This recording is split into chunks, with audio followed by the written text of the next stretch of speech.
Maristela was about to speak again nang dumagundong ulit ang boses ni Paparuman na ikinagulat naming lahat. Enough! Lahat kami napatingin mula kay Paparuman. Napakadilim ng mukha ni Paparuman. Indikasyon ng labis na pagkadisgrasya sa nangyayari.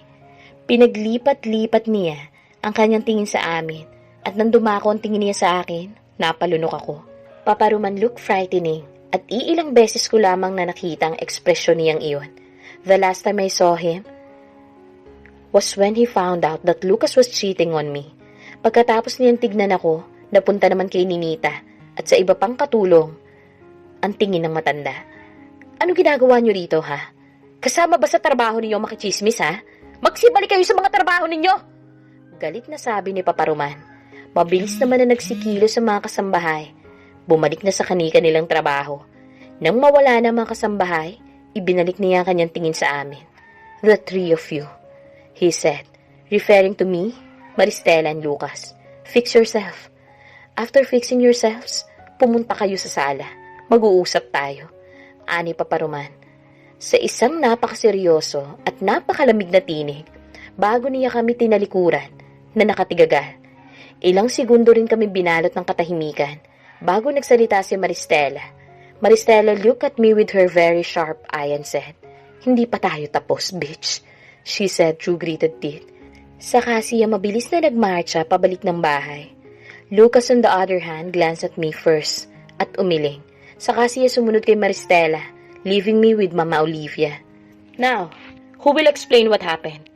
Iyon ang panimulang tanong ni Paparuman nang magkaharap-harap kaming lima sa sala.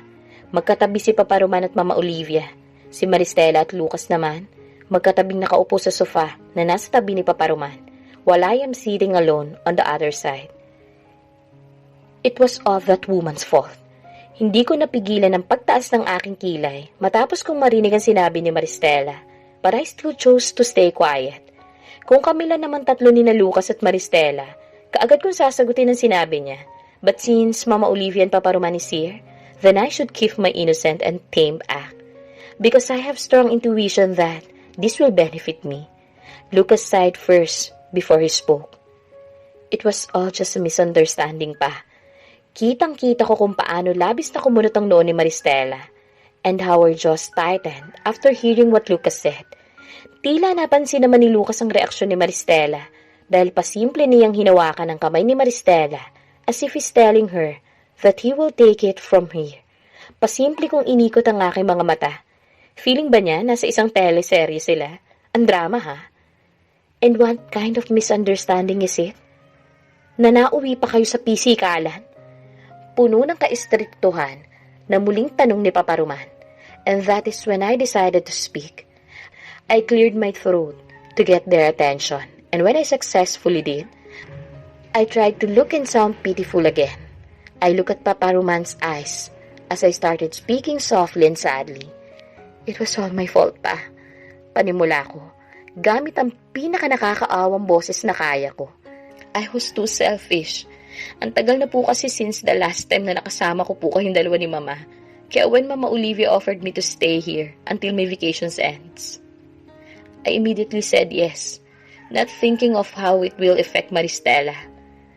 Kahit naman po sino siguro hindi ko gustuhin makita ang fiancé niya at ang dati nitong asawa na nakatira sa iisang bahay. But trust me, I have no intention of ruining their relationship pa.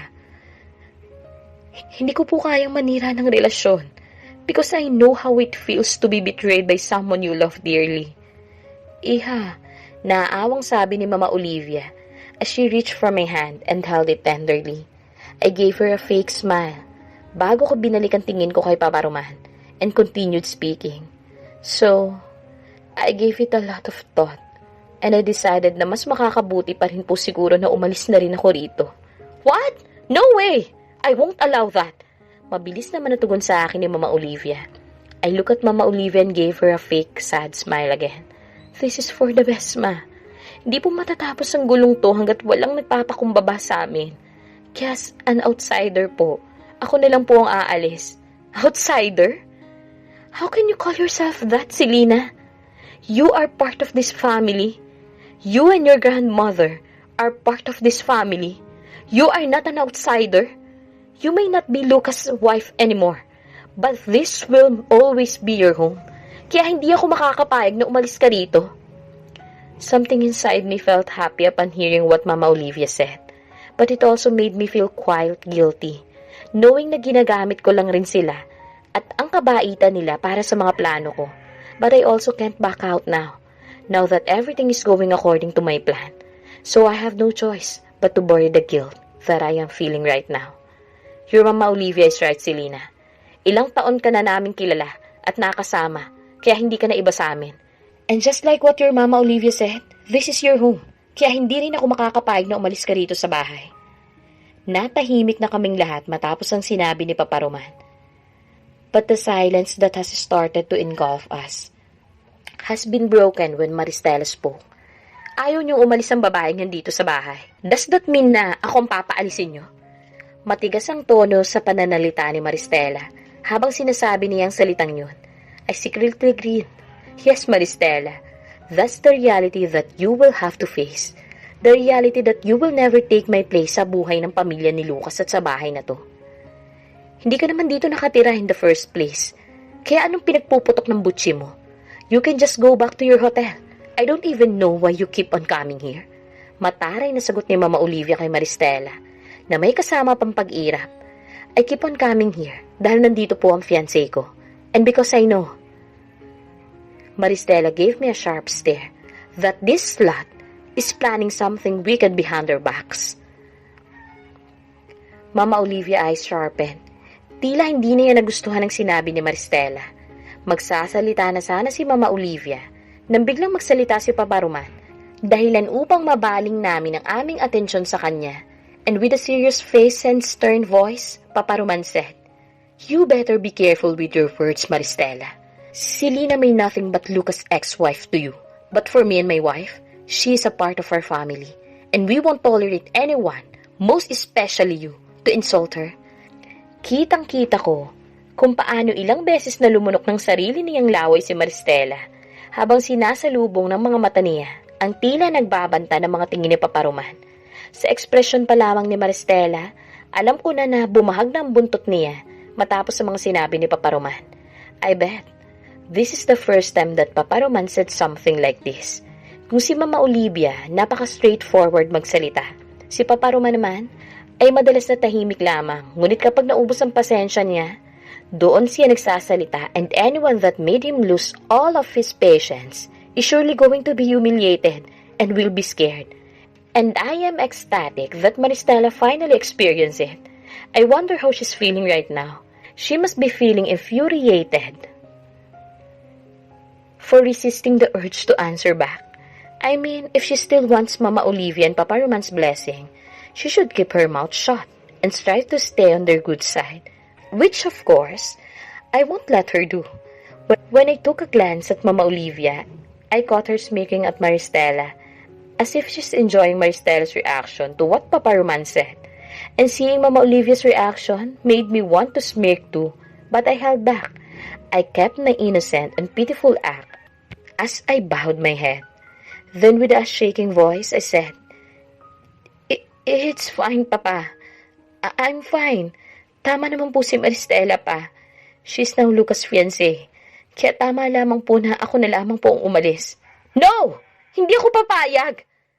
Mama Olivia said in a loud voice, before she averted her eyes to Papa. Roman, pigilan mo nga itong si Ana.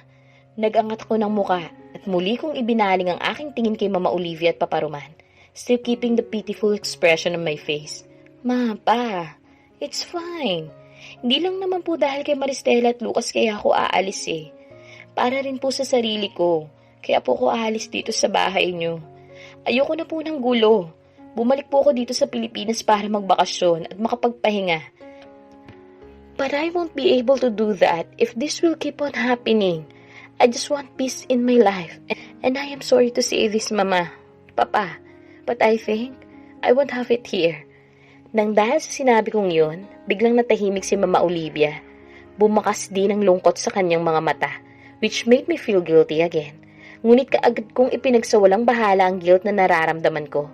I already know that taking revenge towards Lucas and Maristela will involve both Mama Olivia and Papa Roman. Kaya hinanda ko ng sarili ko. Ngunit may mga pagkakataon na hindi ko pa rin maiwasan na mag-guilty. Katulad na lamang ngayon. Makalipas ang halos 1 minuto, isang malalim na buntong hininga ang pinakawalan ni Papa Roman. Saka siya nagsalita. This discussion is over for now. We will discuss this matter next time, kapag malamig na ang ulo ng lahat. What? Tila hindi makapaniwalang sabi ni Maristela, habang nanlalaki ang mga mata na nakatitig kay Papa Roman. No! You should decide now. Dapat ngayon palang pumili na kayong dalawa. Is it me, your son's future wife? Or, she glanced at me for a second, before he retched her eyes, returned to Papa Roman. That woman who has nothing to do with our lives anymore. Who will live and who will stay? This has to end now. So choose. Maristela's voice sounded so mad and desperate that it made me want to laugh. This plan of mine is definitely on the right track. Papa Roman kept his silence as his sharp stare remained on Maristela, but it seemed to only make Maristela go even madder. Still, with a desperate voice, she said, almost yelling, We don't need to have another time. Let's just get this over. Right here, right now. Shut your mouth, woman! Puno ng galit na sigaw ni Papa Roman, na siyang nakapagpapitlag hindi lamang kay Maristela, kung hindi sa aming lahat. Our lives? This is so bold for you to say. Baka nakakalimutan mo. You are not a part of this family yet. Fiancé ka pa lamang ni Lucas, kaya wala ka pang karapatan na diktahan kami sa kung ano ang dapat naming gawin at sabihin dito, sa mismo naming pamamahay. I think I have been too lenient with you. So let me now put you in your rightful place. Whatever my wife and I decide to do is none of your business, so stay out of it. Tumungo naman ang mabagsik na mga mata ni Papa Roman kay Lucas. Kausapin mo yung babae mo, ha? Hindi ko nagugusto ng tono ng pananalita niyan, ang sabi ni Papa Roman. Saka siya unang tumayo at umalis. Sunod naman na tumayo si Mama Olivia at katulad ni Papa Roman, mabagsik din ang kanyang mga mata na nakatuon ngayon sa nakatungo ng si Maristela. Serves you right, galit ni sabi ni Mama Olivia, bago niya ibinaling ang kanyang atensyon sa akin. At mula sa galit na muka, naging maamo at napuno ng pag-alala ang kanyang muka. Let's go, Iha. Let me treat your wounds caused by that witch. Ani Mama Olivia. Saka niya ako maingat na tinulungan tumayo na para bang may sakit ako. Inakay ako ni Mama Olivia patungo sa hagdanan, patungo sa 2nd palapag ng mansyon. At nang nasa 2nd palapag na kami, nang naramdaman kong tila may napakatalim na mga matang nakasunod sa bawat galaw namin ni Mama. At saktong pagtingin ko sa unang palapag, nakasalubong ko ang tingin na nalilisik na mata ni Maristela. Nagangalit ang kanyang mga ngipin. At nakita ko rin kung paano kumuyom ang kanyang kamao na nakapatong sa lamesa. Dumako naman ang mga mata ko sa dating kong asawa na nakayuko lamang habang nakapatong rin ang kanyang mga kamay sa lamesa. Nang ibalik ko ang aking tingin kay Maristela, lalong tumalim ang kanyang mata. As if she's telling me how much she despised me by just staring at me.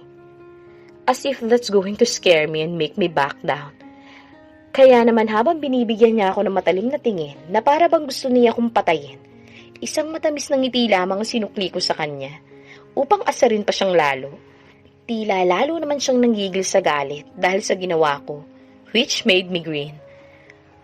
Muntik na rin akong mapatawa, mabuti na lamang napigilan ko pa ang sarili ko. Then after grinning at Maristela upang triplehin pa ang galit at inis na nararamdaman niya, without saying it out loud, I said, Loser. Saka ko binalong ulit ang aking tingin kay Mama Olivia. At kahit hindi ko na tinapunan pa ulit ng tingin si Maristela, alam ko nag-uusok ang ilong niya sa sobrang galit. I feel good. My body is full of scratches and bruises, but I still feel good. Everything is going according to my plan. Konti na lamang at tuluyan ko na maiisa katuparan ng aking mga plano at ang aking paghigante. At ngayon pa, nalalo ko nasira si Maristela kay Mama Olivia at Papa Roman. It's time for me to do the next step. Damn, I am getting excited again. What the hell was that, Lucas? How could you just shut your mouth habang harap-harapan akong pinapahiya ng mga magulang mo at ng babaeng yun? Ni hindi mo man lang ako pinagtanggol? I am your fiancé. You should have stood up for me. Pero anong ginawa mo? You just let your parents embarrass me in front of that woman and your mates. Bakit, ha? Dahil ba takot ka sa tatay mo? Dahil ba natatakot ka na alisan ka niya ng mana kapag sinuway mo siya? Lucas! Hanggang kailan ka ba maduduwag, ha? Hanggang kailan mo ba hahayaang bastusin ako ng mga magulang mo? Will you shut up? Galit at nawawala na ng pasensya na sigaw ko kay Maristela. Pagkatapos ng nangyari sa bahay, kaagad na napahatid sa akin si Maristela dito sa hotel, kung saan siya kasalukuyan naka-check-in pa rin. At ngayon nga, nasa parking lot na kami. Pareho kami nasa loob pa rin ng sasakyan ko. Ang totoo, kanino ko pa tinitimpi ang galit ko. Maristela had been talking and complaining non-stop since we go out of the house. At kahit ngayong nakarating na kami sa hotel, hindi pa rin siya tumatahimik. And it's making me lose the tiny patience that I have. Hindi makapaniwala na binanglingan ako ni Maristela. Did you just tell me to shut up? Then he scoffed. Seriously, Lucas? It's because kanina ka pa tumatalak? Hindi ka pa ba napapagod, ha?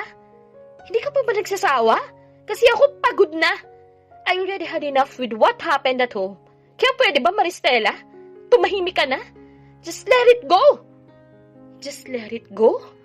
Naririnig mo ba ang sarili mo, ha, Lucas? After all what happened? Yan ang sasabihin mo?